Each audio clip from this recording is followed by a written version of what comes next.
Bonjour à tous, Mathéis Mouflet, analyste pour XTB. On se retrouve cette semaine un petit peu en avance pour votre émission Matières premières et fondamentaux.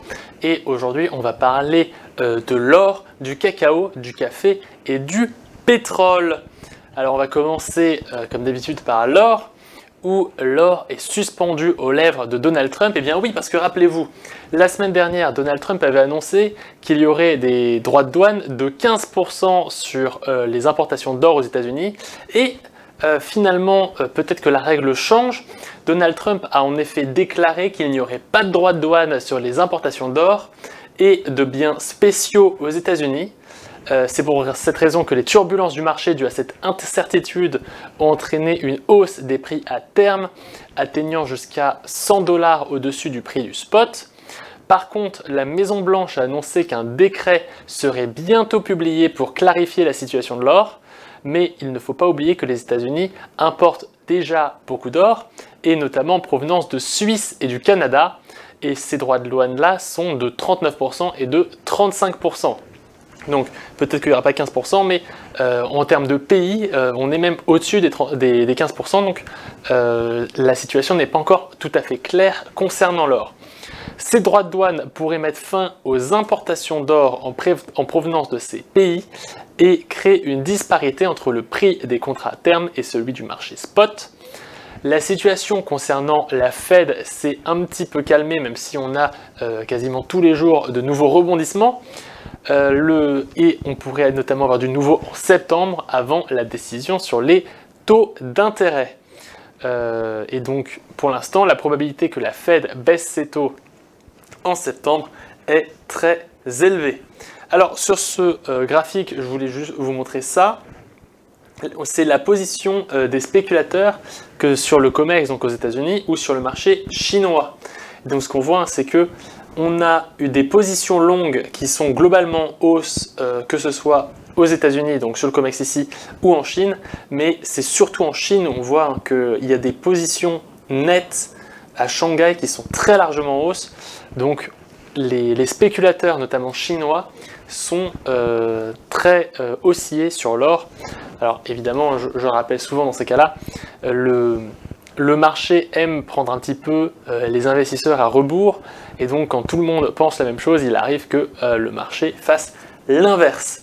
D'ailleurs, on a tous ces investisseurs qui sont longs, et pourtant, au niveau du marché de l'or, les cours n'augmentent pas beaucoup.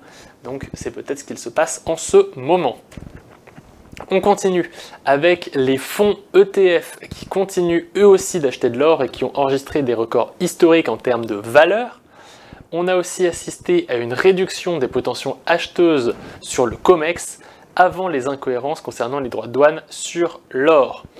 Le nombre de positions acheteuses sur la bourse de Shanghai a atteint un niveau historique, c'est ce qu'on a vu juste avant. Pour rappel, je le remets ici, voici les positions longues sur la bourse de Shanghai.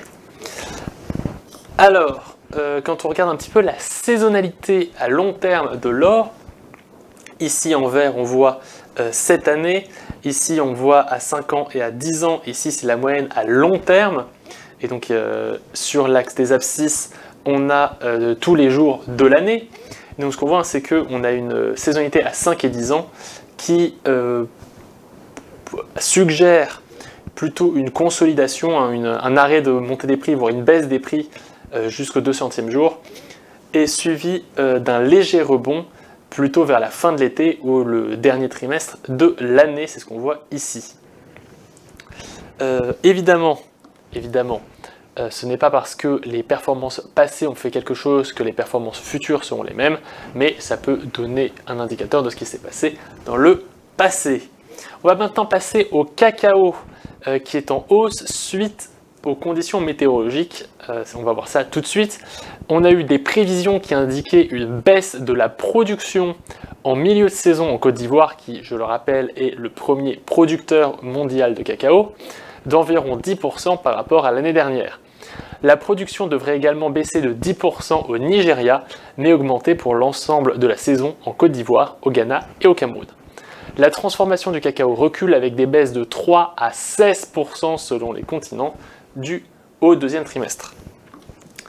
Alors on voit sur ce graphique la production annuelle de cacao par pays avec ici en noir donc la production donc qui est en haut de tous les histogrammes évidemment, et en jaune c'est la demande.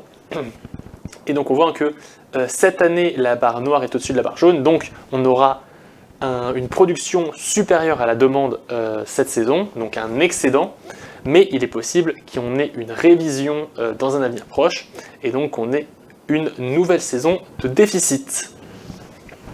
Parallèlement, la situation de la demande semble moins favorable que prévu auparavant. On continue avec, donc je le disais, des problèmes de météo. On a eu des précipitations au Ghana et en Côte d'Ivoire qui ont été inférieures à la moyenne sur 30 ans et qui ont été accompagnées de températures élevées. Au niveau des stocks maintenant, ils commencent à baisser, ce qui indique des livraisons insuffisantes de cacao en provenance des pays producteurs. Donc on voit sur ce graphique les stocks, les inventaires de cacao. Alors je rappelle que c'est une échelle qui est inversée, donc plus la barre bleue des stocks monte et plus les stocks sont faibles.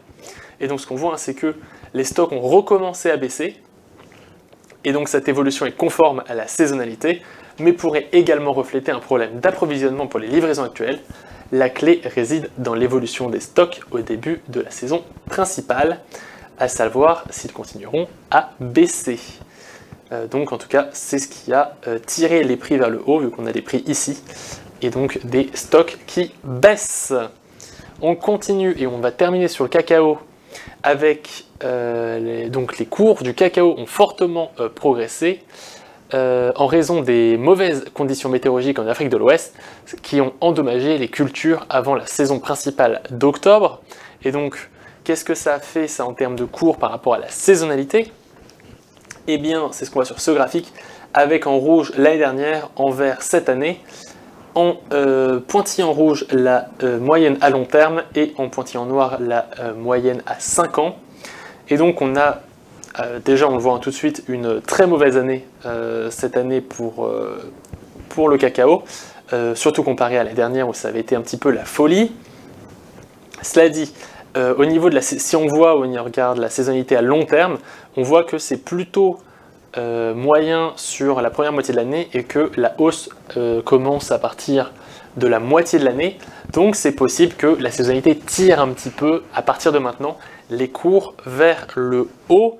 Évidemment, les performances passées ne présagent pas des performances futures, vous le savez bien. On va maintenant regarder rapidement le café avec des turbulences qui sont liées aux droits de douane, vous le savez, notamment au Brésil. Les hausses des prix ont été soutenues par les turbulences donc liées aux droits de douane, je viens de le dire. Les droits de douane imposés par Donald Trump pourraient augmenter l'offre mondiale de café tout en réduisant l'offre disponible aux États-Unis. Évidemment, s'il y a des droits de douane aux États-Unis, les producteurs brésiliens vendront haute part et donc les prix baisseront, notamment en Europe, mais pourraient augmenter aux États-Unis. Les prix devront être plus élevés pour rediriger les approvisionnements des pays autres que le Brésil vers les États-Unis, la bourse de New York étant une référence mondiale. Les stocks, eux, restent faibles dans un contexte historique, mais sont proches des niveaux de l'année dernière. La courbe à terme, elle reste élevée par rapport au mois dernier, et le prix spot a augmenté un peu plus fortement que les prix à terme. En parlant des prix à terme, on va regarder ce graphique qui représente le spread, donc l'écart de prix entre les futurs à 3 mois et le marché spot. Donc c'est ce qu'on voit, c'est cette courbe-là. On est à une valeur légèrement au-dessus de 5 ici.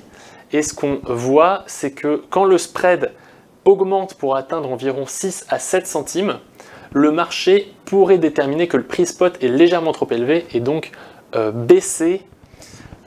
Donc bon, je passe rapidement sur le café parce que un webinaire va paraître sur la chaîne YouTube ce dimanche à midi et on va parler uniquement du café pendant une vingtaine de minutes. Donc vous allez voir, on va beaucoup plus aborder le sujet du café, donc c'est plus un teaser pour la vidéo de dimanche. On passe donc au pétrole avec la guerre en Ukraine qui contrôle les prix. Les prix du pétrole ont connu une baisse significative la semaine dernière en l'absence de mesures de rétorsion à l'encontre de la Russie, à l'exception d'un droit de douane supplémentaire de 25% imposé à l'Inde. Vous le savez, c'était la semaine dernière.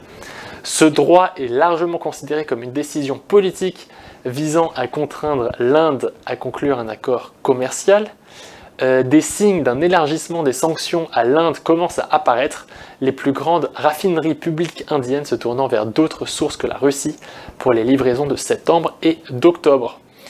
On aura une rencontre entre Trump et Vladimir Poutine en Alaska, donc aujourd'hui au moment où vous regardez cette vidéo, mais pour moi c'était hier.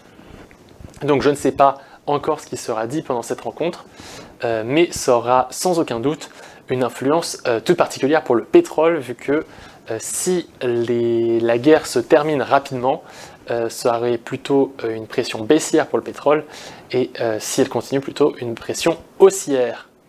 Les prix du pétrole restent proches des plus bas niveaux de la semaine dernière en raison de l'incertitude quant à l'issue de cette rencontre. On continue avec ce graphique donc, qui est le graphique de la saisonnalité du pétrole. Donc vous le savez, en vert c'est cette année, ensuite vous avez à 5 ans ici, non ça c'est 10 ans, à 5 ans et donc la moyenne à long terme.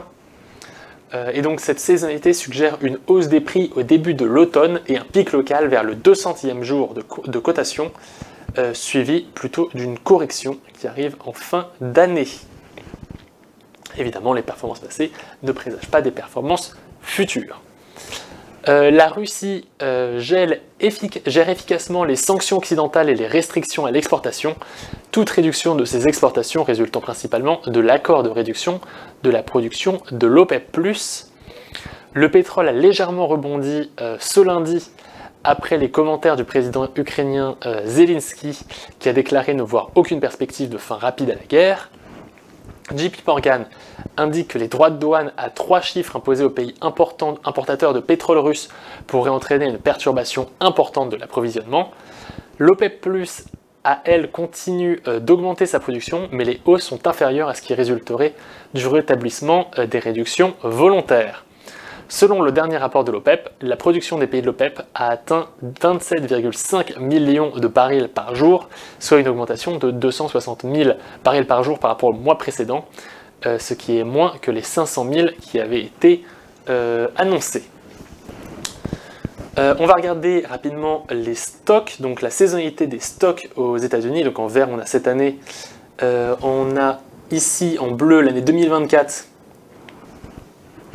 Et donc là, c'est le plus haut à 5 ans, le plus bas à 5 ans, et ici la moyenne à 5 ans. Donc les stocks de pétrole se sont stabilisés ces dernières semaines, ce qui est la conséquence d'une offre excédentaire sur le marché mondial. En théorie, si on en suit la saisonnalité, à la fin de l'été, nous devrions assister à une remontée des stocks, ce qui pourrait exercer une pression encore plus forte sur les prix du pétrole. Voilà, c'est tout pour moi, donc on se retrouve dès ce dimanche pour ce webinaire sur le café. Si vous avez aimé cette vidéo, n'hésitez pas à la liker, à la partager et à vous abonner à la chaîne.